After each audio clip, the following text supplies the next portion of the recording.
Velkommen til Kypros, den tredje største øya i Middelhavet, et yndet sted for turister, og vi skal nå vise dere rundt på øya. Welcome to Paphos, the town of Paphos that used to be the capital of Cyprus for 500 years, during the Hellenistic and during the Roman period. If we go back to the history, there were the Greeks. I'm sure that you remember the Trojan War, Troy, Helen, the love story with Helen of Troy.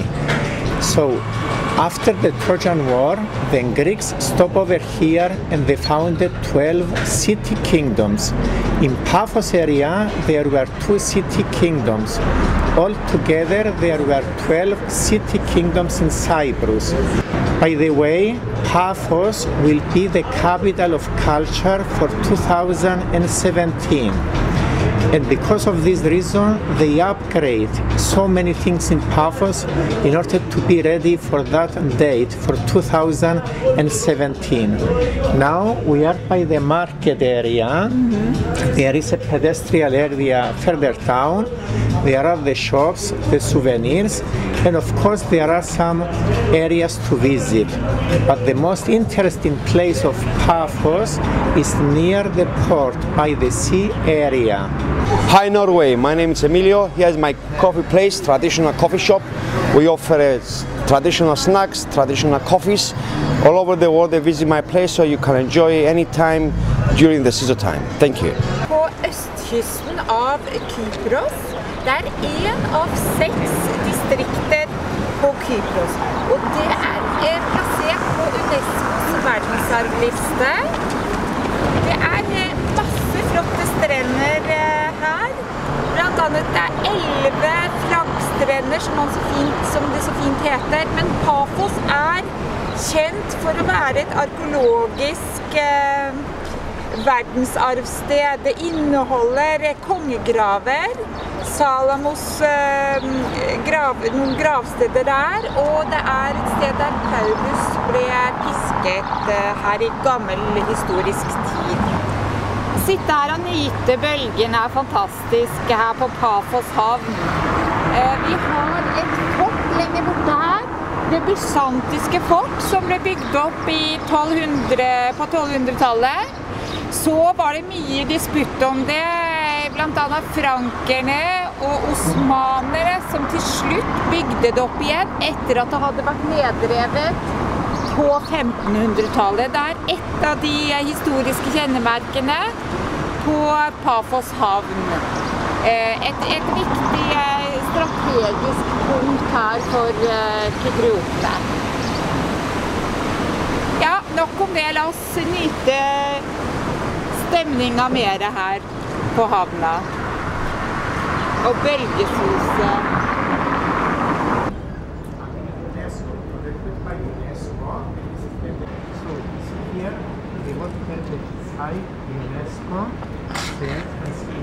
So looking on this map, you can see the city walls of Paphos protecting Paphos. During the Hellenistic and Roman period, Paphos used to be the capital of Cyprus. That's why there are so many monuments. For instance, there is the house of Dionysos, the god of the wine.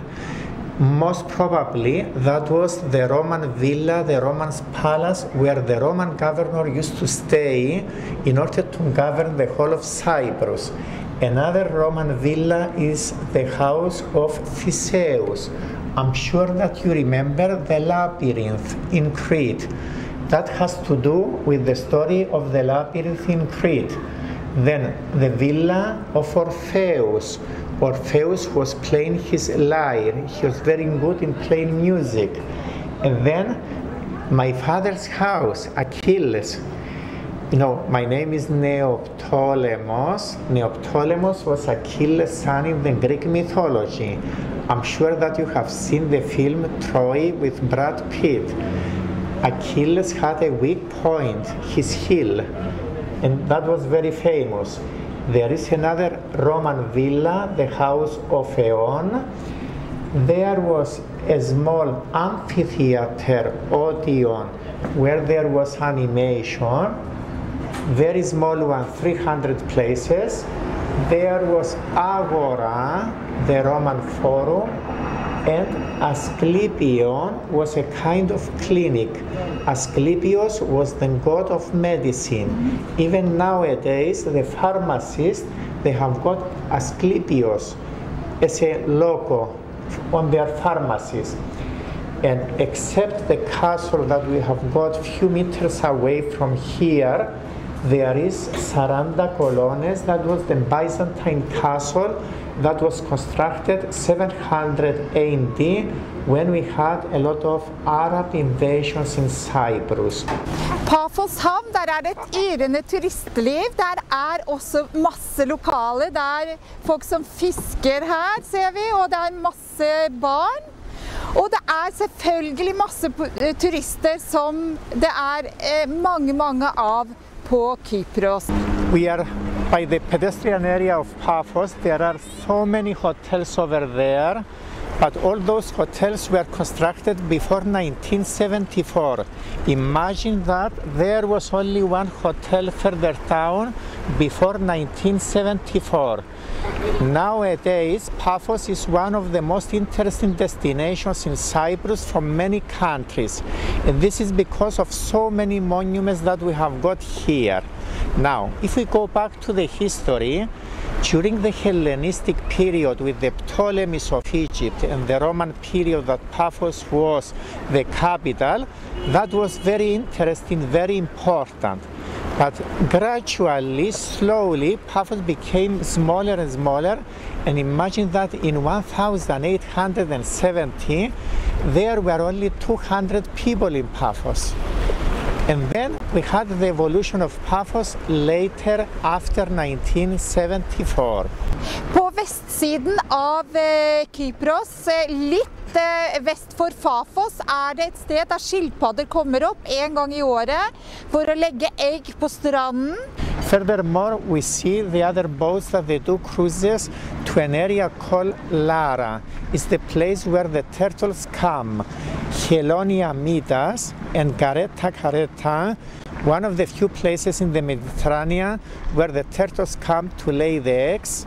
Usually they come July and August, and they lay around between 30 and 100 eggs there. We have got the foxes in Cyprus. This is a big danger for the eggs. There is, of course, the fishery department to protect the turtles there and the eggs, and many people go to visit the Turtle Bay, as we call it, Lara. Vi skal nå treffe en ekte catwoman med masse katter. I'm just an ordinary woman, started off with 5, and over 18 years I've got 135. And they all wait every day, they wait, whether it's raining, whatever, they wait. Oh yeah, this lady, she saw my car from down the bottom and they were all in the road waiting. That's every good. Day, if it's raining, they still wait. Yeah, I've been here many years, 27 years. How much areas is there cats to feed? Half a kilometre. Half. It's just in the block, around here. That's amazing. Yeah. Alle tettsteder har jo sitt fruktmarked. Her vi på Paphos sitt fruktmarked, og man kan tenke seg at før I tiden så var det vel kanskje sånn handelen var. Og det jo det I veldig mange små steder I fjerne land, så det jo markedsplasser. Og dette markedet ikke hver dag, men det I hvert fall her I dag, lørdag. Og det heter fruktmarked, og det jo forskjellige ting man selger på markedet. Fra duker til, ja, sånn som markeder Paphos har flere spennende ting. For eksempel et tyrkisk bad. Hva med det? All right, first of all, you are welcome to Cyprus. This is a Bubekir Hammam, which is the build-up Ottoman period, 400 years ago. Actually, it was a pleasure house. The people, they are meeting here, taking bath before they get married. They are preparing the brides and the groom different times of the period. And before it was all orange garden here, but unfortunately by the developing these orange gardens are disappeared now. Today is closed place, but very authentic place. It's not a function now, it's a museum. But they keep the museum as it was. So people are visiting at the moment. During the week it's open, but today is a weekend, and the winter, when it's winter, it's closed as well. It's built up with the yellow stones, which is, you see lots of monuments are building yellow stones because are very special local stones. Time can't destroy it very easily. This place usually is opened 3 times a week during the periods of Ottoman time. When the people wants to make a special party, they were meeting up there, and mainly they were naked.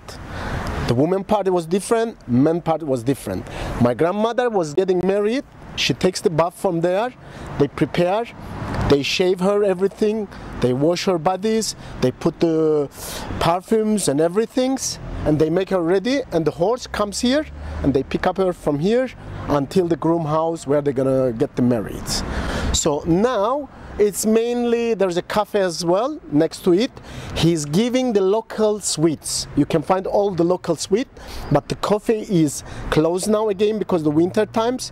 By the March is opening again. You can find all the taste of 400 years ago.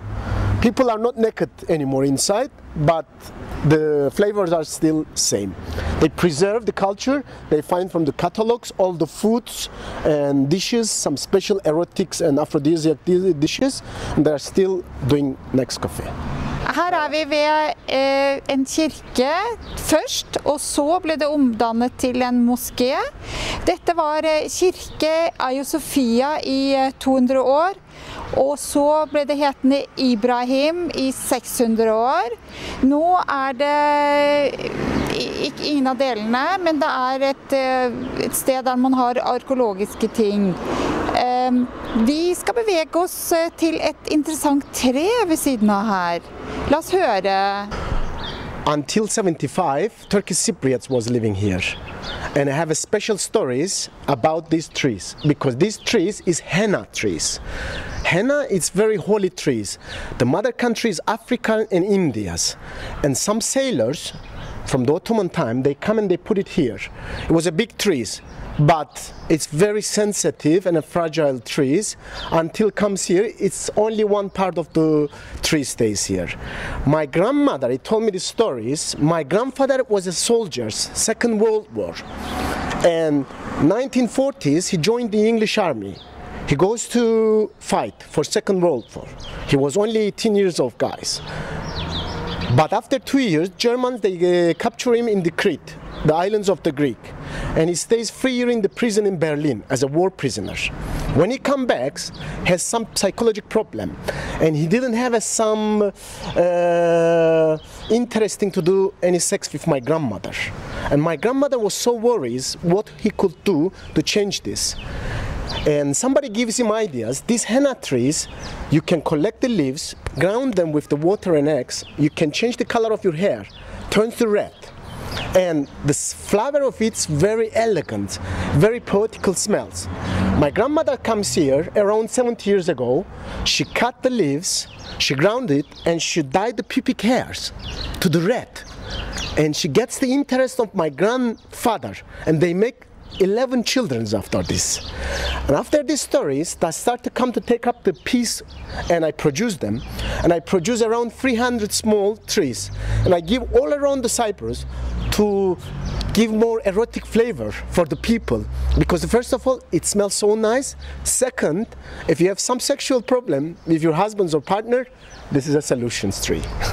Okay, this is a part of my house, which is very plain. I don't like the furniture much. I learned it from the Japanese.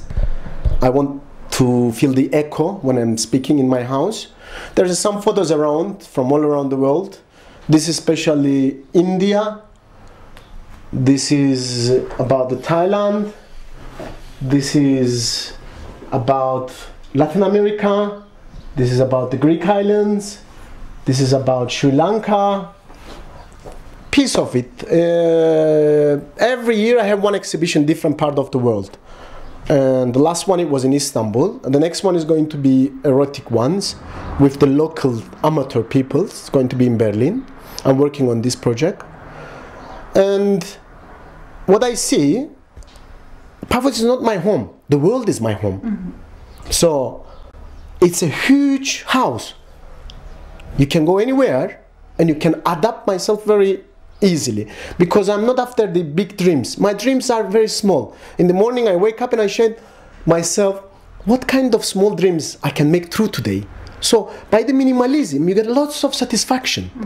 And Cyprus is perfect place for this, because first of all, easy transfer, peaceful, nighttime, daytime, the crime is always zero. Most of the time my doors are open, because most of my friends, they're coming to Paphos, they're coming and resting here, or they're using the toilet or whatever they find in the fridge, they eat. We're sharing lots. We love to share. That's why we want to give the message to Norwegian people. We love to share our beauty. Come. Yeah. Spring is a renaissance in Cyprus. Now, when you put your ears under the ground, you hear the music of the seeds are cracking, opening now. Yeah. Cyprus is a very quiet place, peaceful place. Mm-hmm. And the first flowers, they start to come. But especially Cyprus is famous with the orchid. But I think 13, 14 different orchids we have, which is, there's a special guide, it takes you, I'm not specialist about this, but I take the photos of them always. Mm-hmm. Cyprus, 4 seasons, each time you change the dress. Mm-hmm. Now, it's the colors of the green, because the winter times, all the weeds and everything. Yeah. Soon it's going to be very colorful. It's a festival. In 2 weeks it's a carnival times in Cyprus. Everyone's going to dress up. We're going to do carnivals. And after summer times, the colors turns to the more brown, because the sun is very strong. In the morning when I wake up, I want to smell nice things. It gives me hopes, and it gives me love to enjoy my life as well. More. With Cypriot, we are hedonist people. You are what you eat, you are what you smell, you are what you touch. So we like to touch nice things, because under the sun, 10 months is sun, he gives us lots of energy to do lots of things. So from the sea to the mountains are under our feet. We can get lots of fish, we catch our fish, we can go. Now, springtime, it's going to be cherry season. Cherries are cherry season. Now it's a strawberry season. All the fields in the outer Paphos, now they produce lots of strawberries. This is the centers of the Mutallo, which is usually older people's coming. It's out of tourism here, even very close to touristic place. But as you see around, young people, they don't come here much. Young people they go to other place. But this is the place that people coming to relax, playing cards, playing gambling, or this kind of things. And it's closed very early. After night, they close it because they open very early, 4 or 5 o'clock in the morning, because all their people, they like to wake up early in the morning. So there's a free coffee shop next. If you're hungry, there's a taverna. They do 100% Cypriot dishes, which is, we call them meze. This place, he collects things, seasonal things from the nature, and he cooks you. Then he has a menu, but he does spontaneously things. Different seasons, different things. Now, the mushrooms and asparagus, wild asparagus and the mushrooms season, people are going out, they collect the things, and we do it in our way, our dishes, Mediterranean way. We use lots of olive oil, herbal, and fresh seasonal things. Paphos på UNESCOs verdensarvliste. Under antikken var Paphos kjent som Kypros sin hovedstad. Vi befinner oss nå på et Paphos teater som har eksistert fra 200 før Kristus. Og det som du ser bak her en del av baksiden av det. Der hadde de leker, der hadde de vann på det teateret, der de hadde konkurranse og rokonkurranser og forskjellig.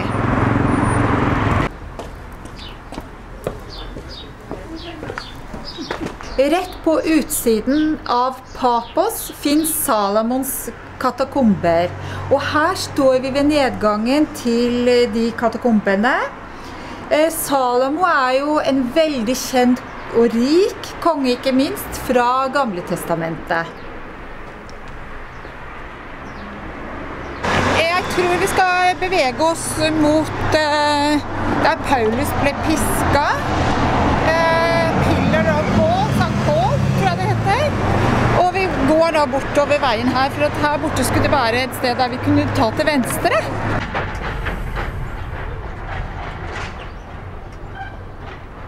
Ifølge tradisjonen så ble Paulus pisket her, ved den søylen her, 39 piskeslag her på Papos. Og her var det lokalt et piskested. Paulus søyle ligger ved St. Paul's Church i Papos.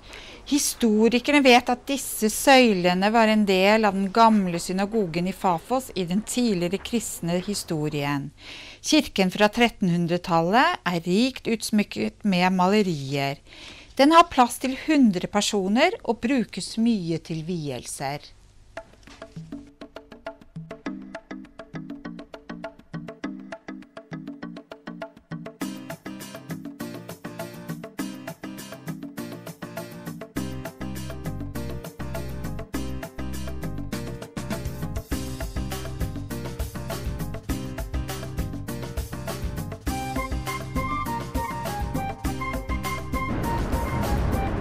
Hoteller, overnattingsplasser det nok av på Kypros, så man kan bare velge og vrake ved å gå inn på nettet og søke der. Det finnes mange søkemotorer. Vi har valgt et i mellomskiktet hotell, og det var veldig greit. 90% av turistene her, de velger å sitte på en strandstol, og det jo veldig mange turister her. Det 2/3 mer, altså utgjør befolkningen her på sommeren. Det turister. Resten de som bor fast. Og det deilig. Det jo en norsk sommer her. Så jeg forstår veldig godt at man nyter strandliv og badelivet her. Og flotte strender. Og fint hotell. Og ja, livet herlig. Vi kjører rundt i gatene på Ayia Napa. Det folketomt her, for det utenom turistsesongen. Utelivet på Ayia Napa preges vanligvis av høy musikk og stort alkoholinntak. Og det yrende utelivet består av god spredning av engelskmenn, svensker og nordmenn. Egentlig mennesker fra hele Europa, men det som slår deg at når du stikker ut i byen, det den yngre garde som har en stor finger med i spillet og i nattklubblivet her. Man vil faktisk føle seg litt gammel hvis man drar til Ayia Napa dersom du i midten av 20-årene. Noe som gjør at du må kanskje revurdere akkurat å dra midt i turistsesongen. Her når vi kjører rundt så det stille og rolig. Litt utenfor selve byen så det flotte strender og strandhoteller. Det rolig. Vi møtte noen fotballspillende svensker som trente her. Det aktiviteter som luftballong, bungee jump, og det koster jo penger. Det dyrt på Ayia Napa. Og det masse å gjøre, og masse nattklubber, masse musikk. Og det passer vel egentlig ikke hvis man over 20-årene å dra hit midt i sesongen.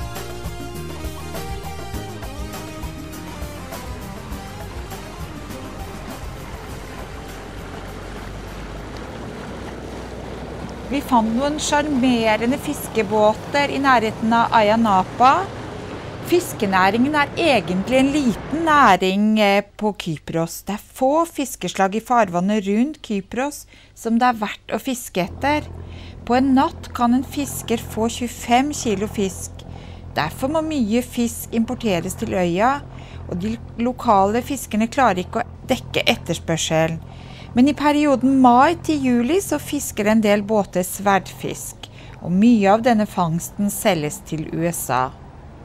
Så har man også abbor i oppdrettsanlegg i innsjøer, og der kan man produsere 500 tonn med fisk cirka på 11 oppdrettsanlegg.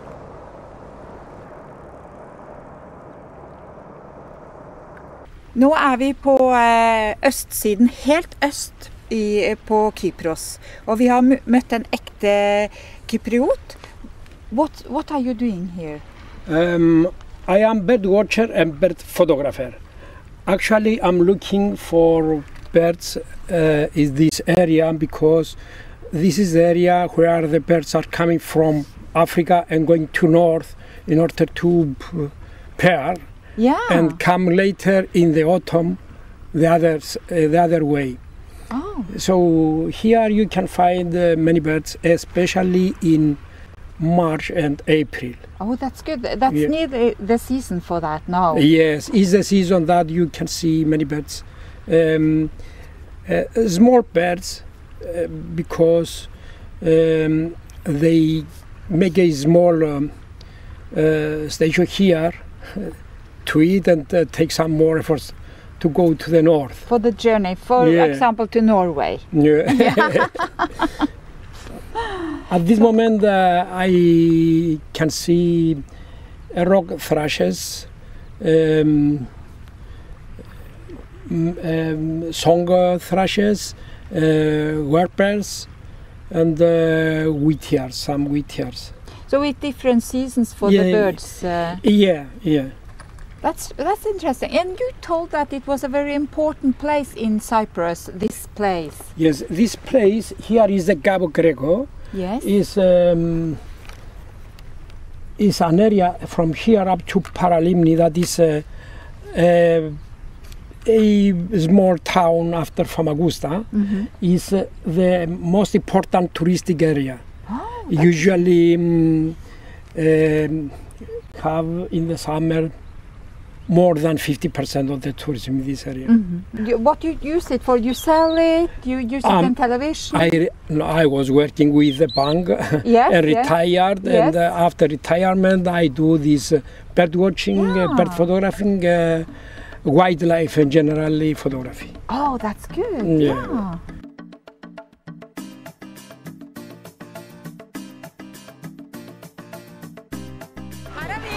På en av de flotteste strendene ved Ayanapa, nemlig Nissi Beach.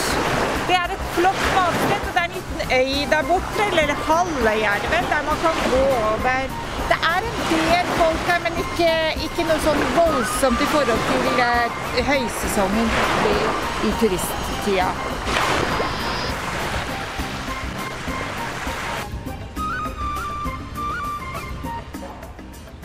Nå vi kommet til en spennende kirke, cirka en halvtime utenfor Paphos.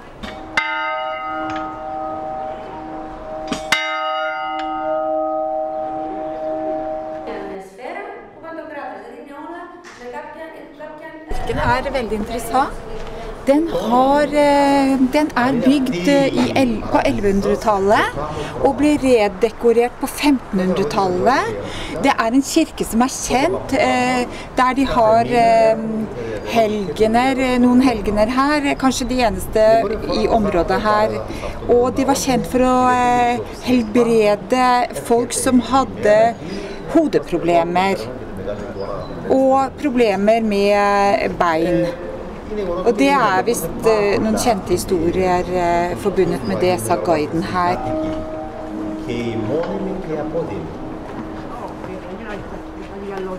Dette var en interessant kirke. Nå skal vi bevege oss videre til en vingård, som dere skal få se. Langt ut på landet det en flott vinfabrikk i den lille landsbyen Limona med 30 innbyggere. Nå skal vi ta dere med opp her og se hva som finnes. Det blir spennende. The winery we started in 2005. That was the first year that we got out in the market with wines under our labels, and we are concentrating into making organic wines at our winery. At the moment we have 12 hectares of organic vineyards, which are the biggest at the island, and we're making 3 labels with organic wines. and 4 other wines that are not organic with producers that we buy their grapes and they are from the village around Lemona.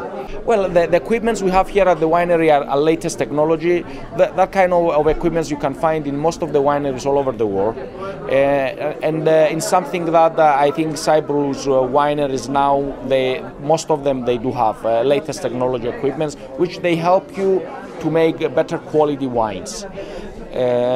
Now, with the Cyprus wine in general, you can see an improvement year by year, and a lot of them they are moving also towards Cypriot grape varieties, which we have a lot, and a lot of them they make excellent wines.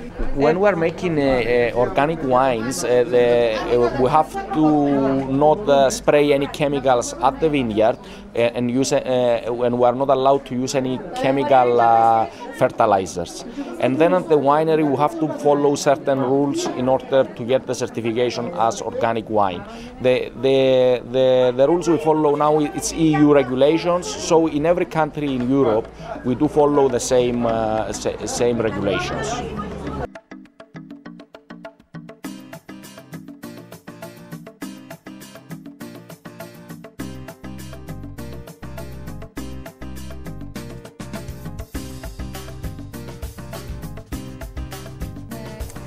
Her har vi kjørt vel og lenge som det står i eventyret, over stokk og stein, oppover masse skråninger og der ene trollstien oppover her.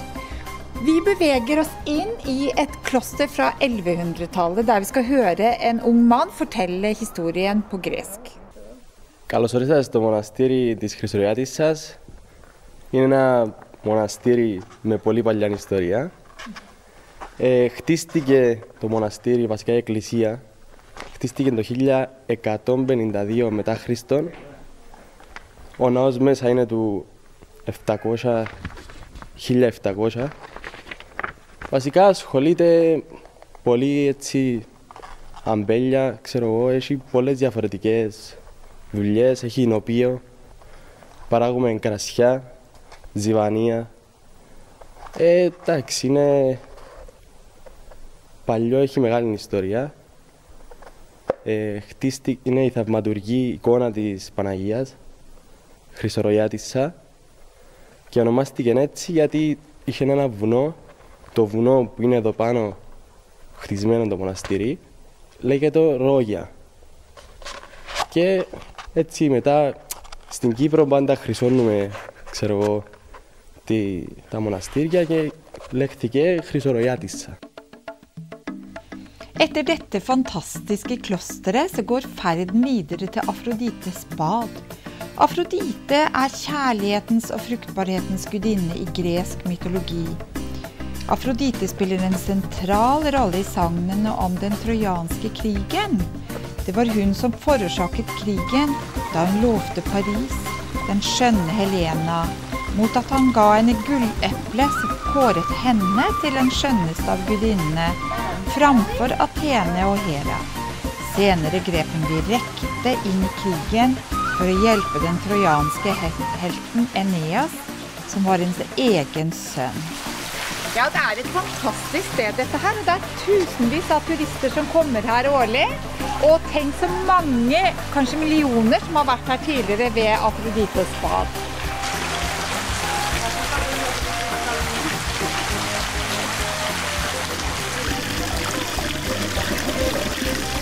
Bak oss ser vi byen Limassol, og foran den så ser vi det som vi har kommet for nå, nemlig Saltsjøen, som ligger 2,7 meter under havoverflaten. Vannet utenfor og Saltsjøen møtes aldri, så det ligger alltid under havoverflaten. Her hekker det 2 ganger i året flamingo, og det et vakkert syn. Flamingos here are wintering, so they come here typically in October and they leave in February. This year they left a little bit earlier than usual. We had 14,000 flamingos this season. Now there are only very few around. They went back for breeding. We have a quite large salt lake, about 10 square kilometers, but we also have a lot of other freshwater and brackish water marshes and lakes. So because of this diversity, together with the drier habitats and many other habitat types we have around here, this gives suitable conditions for many species to come here, either as resident species or migrant species in relation to birds. And we also have a lot of plants because of this diversity in habitats. We have about 27 different habitat types in Agrodiri. Every small part of the area is in different habitat with different plants and subsequently with different animals, including birds. So we have about 800 different plant species in Agrodiri and about almost 300 bird species. Our department here, the environment department of the bases, has a team which takes care of the turtles. For each nest that we have here in Agrodiri, somebody is walking on the beaches in the area. The nests are identified, and when we find the point of the nest, we put this protective cage on top of the nest to protect it from people and from animals as well. We take the coordinates and then we monitor the nesting area and make sure that everything goes well. There is no problem with the nests here in Agrodiri. Okay, this is known as the Fasuri or the Agrodiri Marsh, and it's a freshwater wetland which is connected to the salt lake through canals, through ditches. Here we have birds and plants, and we try to keep a balance here in an open area, a mosaic of habitats with grazing. Grazing comes from cows that are owned by the village, by Agrodiri village, and they graze here and they keep the vegetation low. They keep the reeds away so that there are open areas of open water for birds to use the habitat here. You are going actually to show us the famous flowering season of the Kotsky orchid? Yeah, basically this is the best habitat for this orchid. The Ophrys orchids have a very particular morphology. They have a modified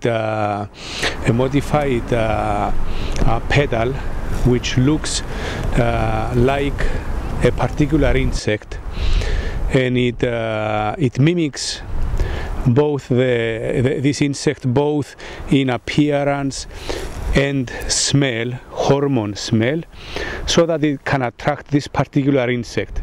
And every species of orchid is attracting a different insect so that they avoid hybridization. And they also avoid hybridization by flowering in different periods as well.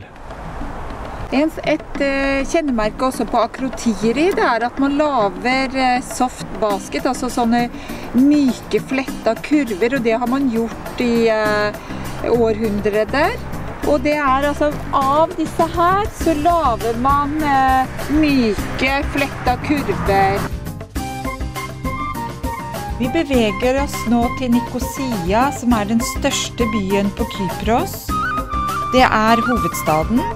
Og det også skille mellom tyrkisk og gresk-kypriotisk område.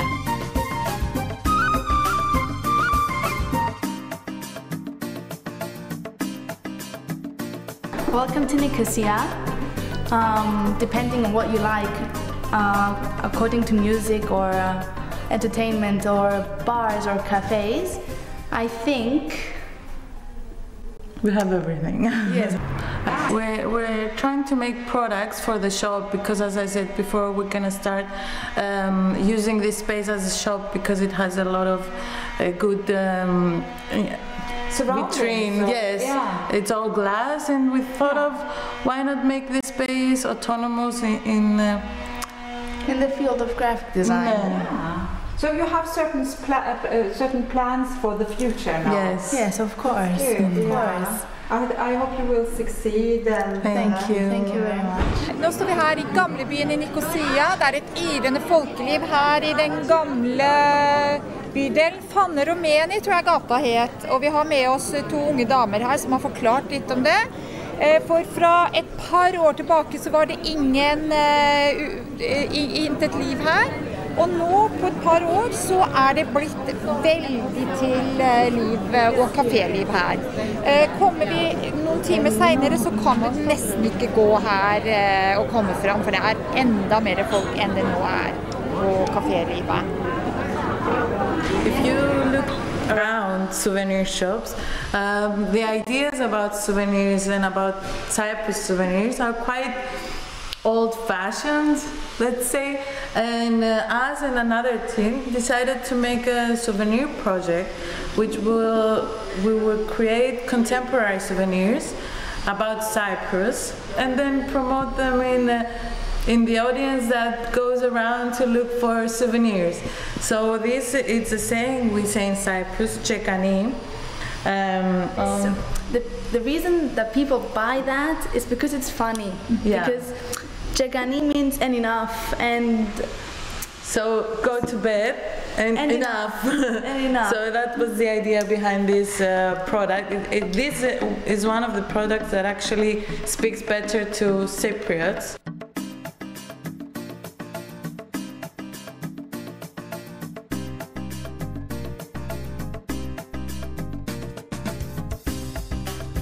Det siste stedet vi avslutter med en fødselsplass. Romelo per Tau. Det Afrodites fødselsplass, der sangene forteller at Afrodite steg I land. Og det jo flotte klipper her, og mange valfarter hit, og de har gjort det siden gamle dager, så har de kommet hit for å se. Ifølge sangene så ble Afrodite født her. Το μέρος ονομάζεται Πέτρα του Ρωμιού. Το όνομά της είναι από τον Ρωμιό, τη γενία Κρήτα. Η λαϊκή παράδοση λέει ότι στα βυζαντινά χρόνια αυτός ο Ακρίτας που πρόσεχε τα άκρα του Βυζαντίου ήταν τόσο μεγάλος που έριξε μια πέτρα και έπεσε εδώ η πέτρα. Έβαλε το χέρι του στη γη στον πενταδάχτυλο και σχηματίστηκε εκεί το χέρι του και έριξε την πέτρα που είναι αυτή εδώ που βλέπουμε. Ακόμα πιο πίσω όμως, στη μυθολογία αναφέρεται ότι η θεά Αφροδίτη γεννήθηκε σε αυτό εδώ το μέρος που αναδύθηκε από τη θάλασσα από τους αφρούς μέσα από ένα κοχύλι. Και γεννήθηκε εδώ και τα μπάνια της είναι στα λουτρά της Αφροδίτης πιο μέσα στην Πάφη.